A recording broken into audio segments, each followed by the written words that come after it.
US alone, over 11,000 jobs that had the word geospatial in it. There's probably 10 times that many jobs that have something to do with geospatial, where the keyword geospatial is just not in the job description. They're calling it location-based technology, or they're calling it something else, but it's still fundamentally a geospatial job.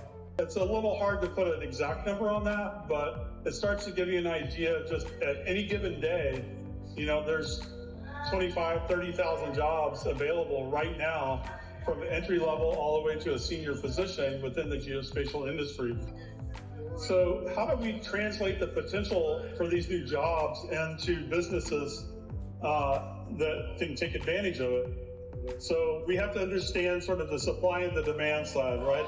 If we just did some simple arithmetic, there's around 500 universities globally that have some sort of GIS or geospatial training in them. So if we take all of those programs and put them together in aggregate, we get about 5,000 to 10,000 graduates each year that are coming out of geospatial programs. Now remember, even today, we have between 15 and 20, 30,000 job openings per day for geospatial. So what this means, if we were to graph this out on the supply and the demand, is that you have diverging lines. You have a widening gap in the talent shortage. One of the things that we start thinking about is, instead of thinking, where are all the geospatial jobs at, we sort of flip that around and say, where's geospatial in the job that we see being offered to graduates and others in the workforce? One of the places that this starts is you help students or potential workforce entrants to see themselves in a geospatial career. A lot of times when people get up on the stage like this, they go on about something like digital twins or something, and students will see that and they will listen very politely and they will say, well, that's lovely, but that can't possibly be for me. I would never be able to do digital twin.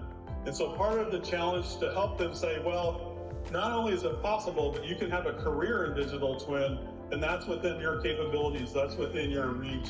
We're not doing an adequate job of that yet, but we have to reduce our industry jargon.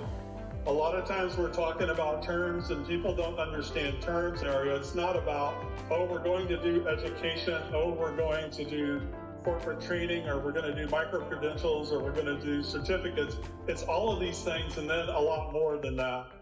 This really should start as part of K-12, meaning in elementary school around the world. It's already happening in some places. When I taught at the university, I had students that would come in from primarily Asian countries that already knew GIS entering into even high school, because that was part of their curriculum in school.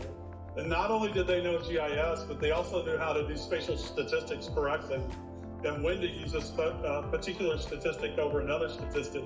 That is not a common skill in most of the training, even as undergraduates come out of from university. Where do we get, when we talk about a market size that's going from, what we're at today, around $80 billion in the market, and you hear a number like trillions of dollars. The biggest number I've seen, I think, is like $2.3 trillion. Well, sure, if geospatial is in everything, and I gather up the stock market as part of the geospatial market sector, I can get to really big, impressive, and dramatic numbers too, right? But again, we want to be, what I like to say is, we want to be directionally correct, not precisely wrong. So we're not going to put an exact number on that. But what we can say is that if we take this thing we call the geospatial market, which today is primarily a vertical industry, as indicated by the arrow pointing up, and we start rotating that vertical industry horizontally, now it's virtually unlimited. The things that we can do as a market there and all the areas, that truly becomes geospatial for everyone and geospatial for everything. And that number of jobs goes from 30 and 50,000 to hundreds of thousands, if not millions of jobs, just like that. So this is what I mean when I say geospatial is in the job. It's not necessarily just a geospatial job. There will always be geospatial jobs. And I say that as somebody who has a graduate degree in geospatial. But geospatial in the jobs is where the real future potential of the market seems to be. The digital twin seems to sort of be omnipresent now, but nobody's really sure what that means. again, if we want to be directionally correct and not precisely wrong, I think what we can honestly and fairly say about digital twin is that it ushers in a new era of integration at levels and complexities that we've not previously done in geospatial. Again, I have to help that student, I have to help that workplace intern see themselves in something that's this complex without scaring them off or overwhelming them. And so even if all you have are CAD drawings, even if all you have are blueprints, you're not starting from square one on your digital twin. You have some part of a digital twin already, and you build on top of that. So nobody starts from scratch on their digital twin. Everybody has something that they start with, and I think that's an important part of helping them sort of ease into it. Whenever I used to talk to my students, I would say, there are two ways to go into the ocean. You can run straight into the surf on the ocean and the waves will beat you down and scrape you up. It's not a very pleasant experience. A second way you can go into the ocean, though, is you can just wade into the surf. And that turns out to be quite pleasant. And so which way do you want to run into the future of geospatial? Do you want to sprint straight on into it? Or do you want to wade into it and have something that's a much more sustainable and enjoyable experience? Maybe we could think of it as saying the last 20 years has been the era of data collection in geospatial. We're really good at collecting data. Nobody ever comes to me and says, man, I wish I had less data. Everybody wants more data, more data. But the next 20 years will probably be pivoting to the era of data integration. The next question that comes up is, so what? What are you going to do with it? What's the meaningful thing? How are you going to turn that data into information that's usable in society? Another way to think about this is that people often ask, well, how can I AI-proof my job? I'm hearing about AI and Gen AI and ChatGPT and BARD and all these different things that are going on. Why should I enter into the geospatial workforce? Because those seem like things that AI is going to just do for me anyway. Do I care about that? Right now, AI, and not for the foreseeable future, AI is going to be able to discern things. In other words, it's not going to be able to say, it's this, not that, or here's what you do about it, or anything like that. It's going to give you a whole array of things, and you still have to have somebody there that can actually do critical thinking skills and say, this is the so what, this is the decision you take. So that comes with turning data into knowledge, an actionable decision. Every piece of data that I collect, I say, is there an actionable decision that can be taken from this piece of data? How is it adding value to whatever it is that I'm doing? Asking the right questions becomes very important. It's not a matter of if you can collect 40 million points a second. It's like, is that the right tool for the job? Is that what you need to accomplish? And so understanding the appropriateness, or what's called the fitness of data for a particular solution, becomes very important. That's not something AI does. Policy, I used to give talks about data-driven, and I realized that when people say data-driven, they don't really mean that. Because if you do data-driven business, data-driven means you're just going to do what the data says. That's it. There's no interpretation needed. The data says that's what we do. But of course, that's not how the world works. All the data that you have can also mean that a decision goes a different way.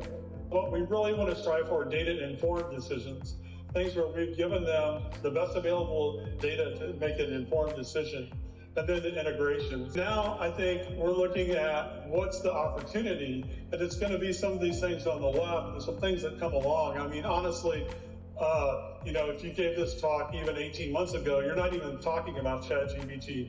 That's how rapidly things can change and do. And what if I told you all of the things that are on this slide came out of real GIS job descriptions yesterday? These are the types of skills that people are looking for in geospatial professionals today. Yes, they want you to have the technical things as well, but how many of you had formal training in one or more of these areas in your career, right? These are the areas of opportunity. These are the areas where people are going to be differentiating and saying, of course I can do all the technical things, but I can also do 6 of these things, 8 of these things, all of these things. One of my favorites is tolerance to ambiguity, right? It's like, well, you're not going to have perfect data. You're not going to have perfect information. You still have to find a way forward. How to be a trusted member of a team. Right now, that's not AI, you know, they're not a trusted member. How to coordinate with others, you know, how to lead projects. How to work on problems that don't have easy answers and still be okay with that and come back to work tomorrow full of energy to pick up where you left off the day before. Those are the kinds of skills that employers are looking for.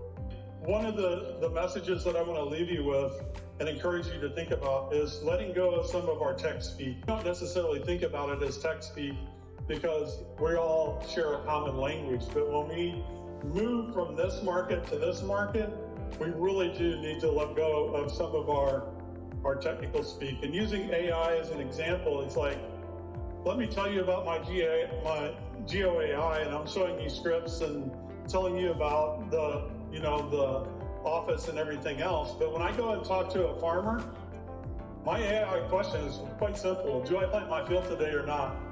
That's it. Well, let me tell you, don't care. Do I plant my field today or not? That's my question. That's my geospatial question for you.